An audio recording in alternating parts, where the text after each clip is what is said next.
আজকে রান্না আমি রেঁধেছি টুনা ফিশ দিয়ে টমেটোর ঝোল করেছি, আর শিম আলু আর ফুলকপির তরকারি, আর আছে সাথে বোম্বাই মরিচ। এটা আমি কালকে, এর বেশিরভাগটাই আমি কালকে রাত্রে খেয়ে ফেলেছি, আর বাকি অংশটা আজকের জন্য রেখে দিয়েছি। বোম্বাই মরিচ দেখলেই আমার জিভে জল চলে আসে। বোম্বাই মরিচ আমার ভীষণই প্রিয়। এই বোম্বাই মরিচটা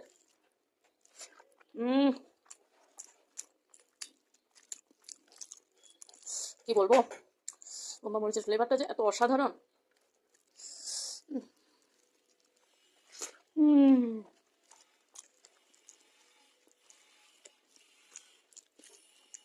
এখন একটু টুনা ফিশ। টুনা ফিশটা কিন্তু ঝোল করে খেতে অনেক মজা।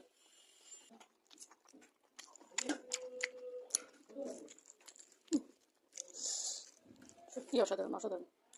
আল্লাহ নিয়ামত খাইতেছি আবার আবার হিগেরা, এত নিয়ামত।